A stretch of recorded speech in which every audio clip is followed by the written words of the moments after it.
Welcome to the first episode of the B&E radio show for the year 2017. I go by the name Sedona Deb, and you can find my blog on the internet by searching the word Sedona Deb blog at wordpress.com. Today's topic is about the Antarctica, and we're going to discuss a little bit about separating the fact from the fiction, because there's been a lot of discussion over the internet in the past month or two about possible secret discoveries that are being made and yet covered up, or perhaps we're waiting for some impending announcement of some special discovery from the Antarctica. Now, one thing we might want to ask ourselves is, why should we even care about this? This is a continent far away from most of us, and for the most part, none of us will ever get to go visit this place. Well, one reason why we should care about the news coming out from Antarctica is because a lot of powerful people are suddenly beginning to care about it.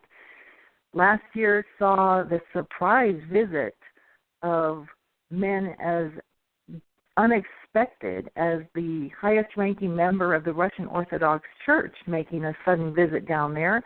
That was Patriarch Kirill, who made that visit immediately after the historic visit that he made with Pope Francis in Havana, Cuba.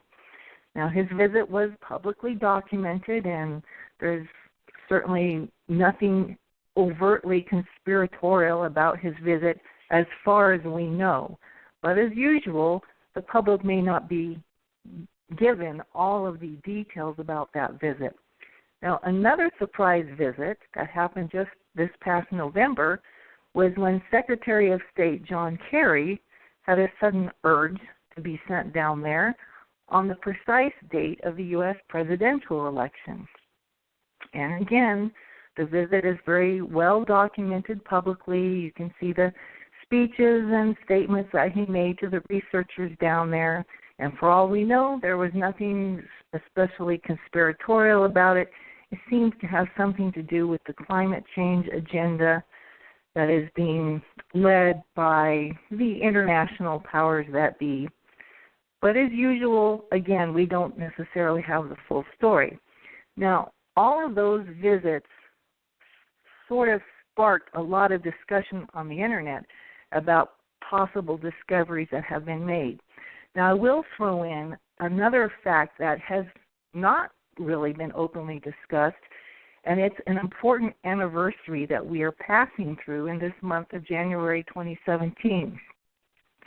It was exactly 70 years ago this month that decorated Admiral Richard E. Byrd, spelled B-Y-R-D, led a Department of Defense operation down to Antarctica. It's a very famous operation codenamed High Jump.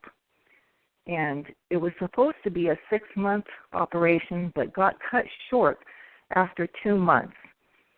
And truly, the public has never been given the entire story of what caused that operation to be cut short, although the Admiral certainly made a lot of controversial statements to the news media about it, which is all very easy to find if you do a little research, but has been kept under the radar. Now, in our discussion today, we're going to talk about 3 claims that are being made on the internet and whether or not these claims are true. The first one is the claim that ground-to-radar cameras operated by NASA have discovered the remains of a human civilization under the ice. And this was a story being published by a very generic-sounding website called World News Daily Report.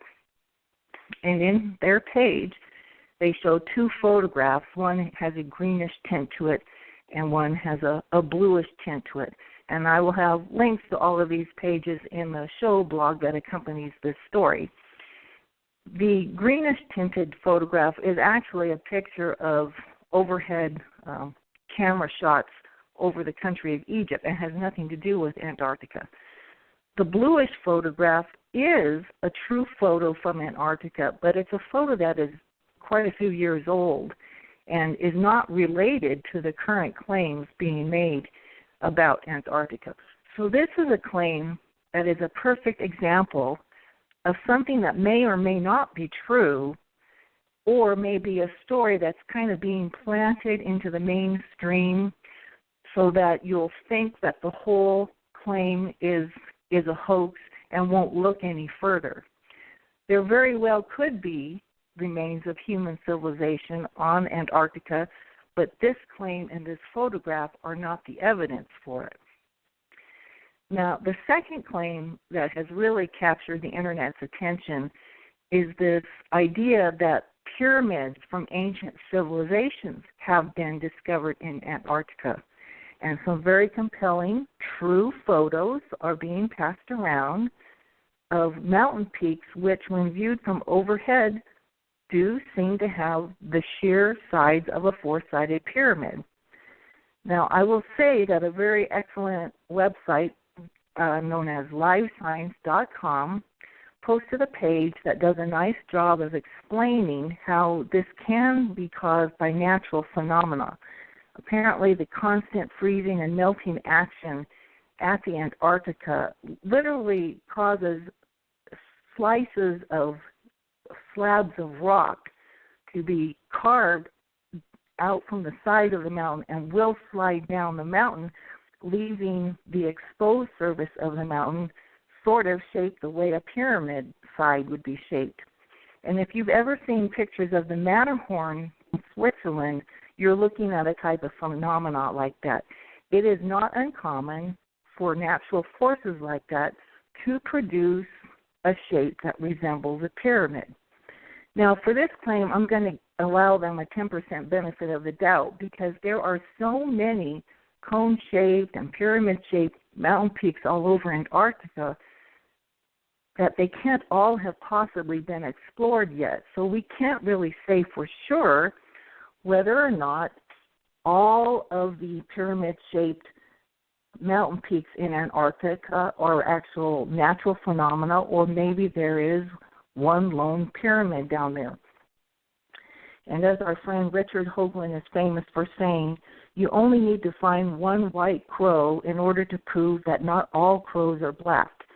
So until the day comes when it has been publicly demonstrated that there is at least one man-made pyramid down in the Antarctica, we're going to keep an open mind on whether or not there are such remains down there. Now, the third claim being made is really pretty interesting because it definitely is half true and half fictional. This claim is that there are underground tunnels under the ice sheet, I should say. Underground tunnels are being used as UFO spaceports. Now, the true part of this claim is amply demonstrated at a terrific news article posted at the dailymail.uk website, and they have displayed a very informative infographic that actually shows that there are tunnels that sit kind of above the water in Antarctica but below the surface of the ice sheets. And these tunnels literally are as tall as the Eiffel Tower. And I'll quote a paragraph from their news story. They say, researchers concluded that the placement of the tunnels means that they were most likely formed from meltwater, water released from melting ice that flows underneath the ice sheet over land and into the ocean. The data revealed that water moved beneath the ice in concentrated channels similar to rivers. So that is quite intriguing, and of course, because the tunnels are a little dome-shaped on the top, it leads people to speculate, well, this is the perfect shape that would accommodate the dome-shaped, commonly seen shape that you see over a UFO. It would allow them easy access to get in and out of some sort of tunnel under the ice. However, what we can say about the claim is that the tunnels are absolutely true, but we don't have any solid physical evidence of any anti-gravitic craft that flies in and out through them.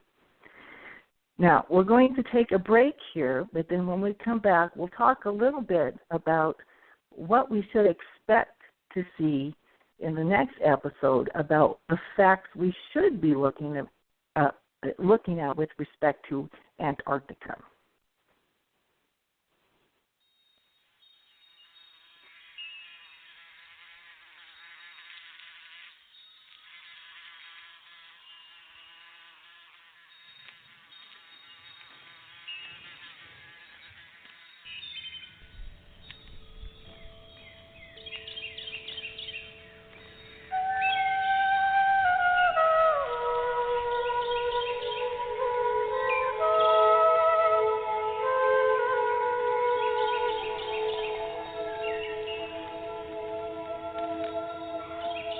Join us on the Wellbeing in Words radio show with host Tanya J. Peterson. Take a monthly journey into mental health and well-being. Wellbeing in Words radio show is proud to welcome mental health experts as guests and to provide you with ways to thrive despite challenges and to make great moments in your day, every day. Join us each month on podfireradio.com.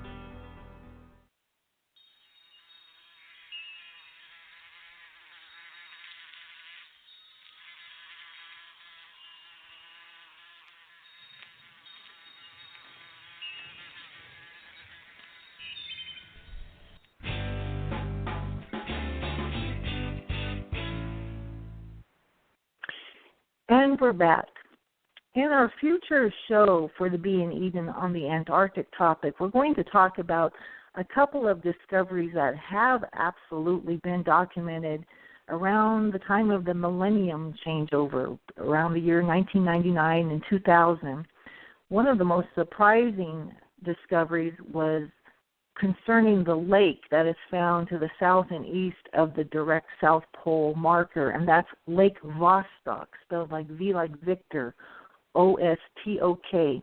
That's a Russian word that means east or eastern.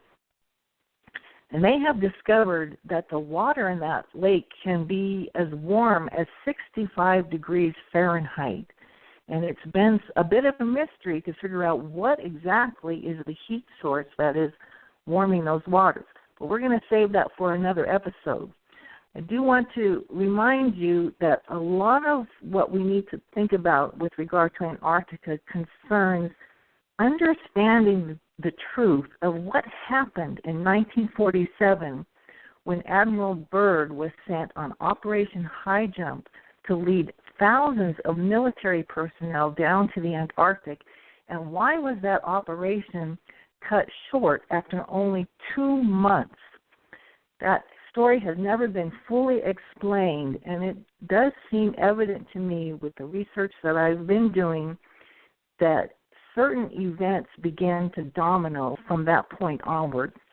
Remember, 1947 was also the year famous in the alternative history channels for the crash of a supposed craft or UFO at Roswell, New Mexico.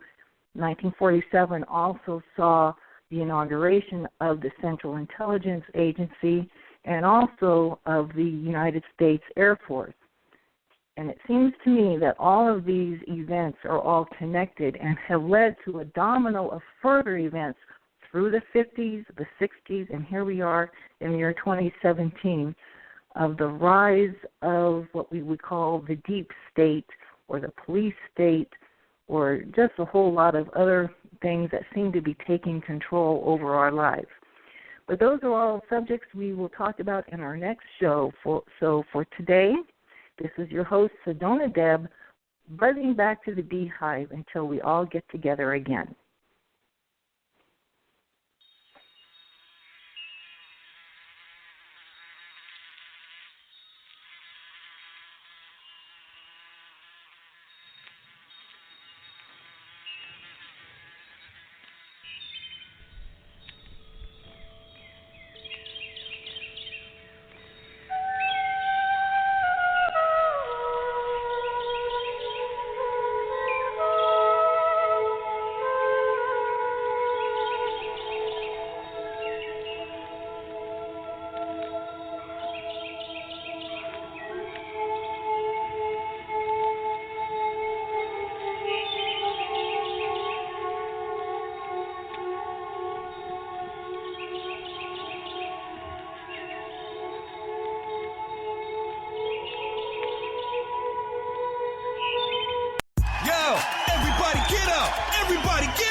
Everybody needs to understand that I'm more than simply a hype man for this rap group, just like Geico is more than just a company that can save you money.